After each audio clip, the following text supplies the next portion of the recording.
All right, week 4, we're going to talk about the Monday Night Football game. So, for some of you who watched last year, you can notice that I'm doing a different type of format and how I'm releasing it. Last year, I would try and do all the games pretty much on like Tuesday.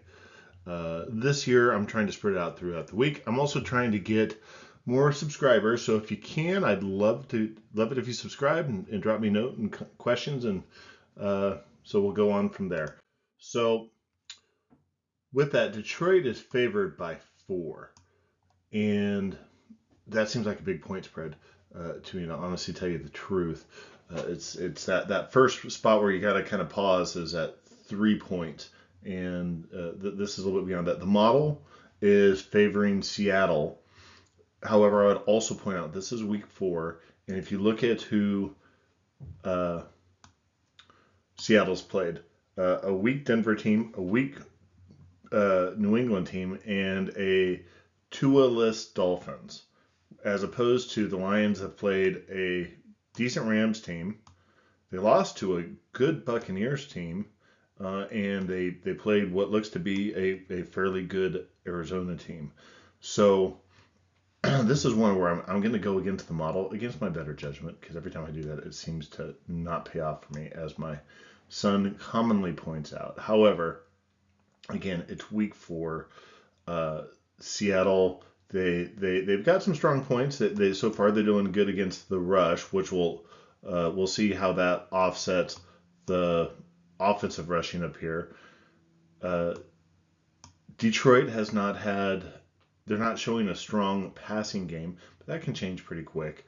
And then Seattle is good to mediocre here in the offensive pass and the defense's rush rank as well. So we'll see how that. But again, right now I'm just looking to saying Seattle's 3-0, but look, they've barely beat 2 bad teams, and yeah, they beat up on a really beat up Miami team. So take from that what you will.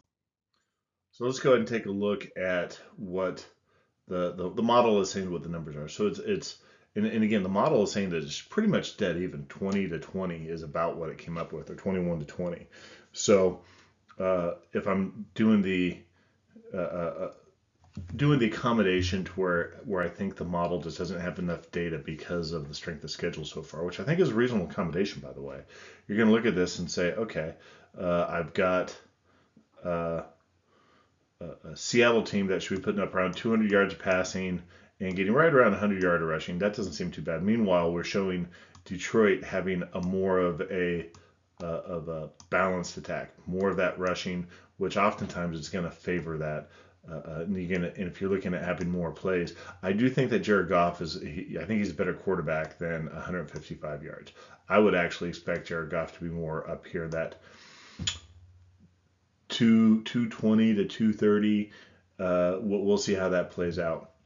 Let's come over here to the right. So as we look at this, we're showing that um, Detroit, unfortunately, the interceptions is something that Jared Goff has a habit of. But we're also seeing that across both teams. And this is true in all of football. You're not going to win games if you're turning the ball over a lot. Both of the teams are holding on to the ball once they get the ball, especially Seattle. They're not fumbling a lot. But if you're throwing interceptions, I get that. Sometimes you're taking the deep shot. But at the same time, if you just depends on how that goes. So not all interceptions are the same either. So that's something that doesn't show up in these types of stats. So um, uh, Seattle, we're definitely seeing. I won't say more sacks, but you see that higher, that 2 to 4 as opposed to 1 to 4 over here for Detroit. Then the other thing I would point out, the reason in this explosiveness really does make up a lot of points.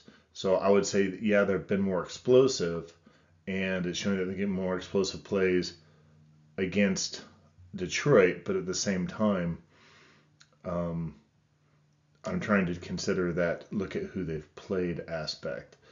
And so when you're in both teams, Detroit has played a very strong schedule, and Seattle's played a very weak schedule. So I think tonight is going to be the night that we see Seattle probably uh, uh, regressing to the mean. So it should be a fun game to watch. So If you got any questions or comments, drop me a note and have a fun Monday night football.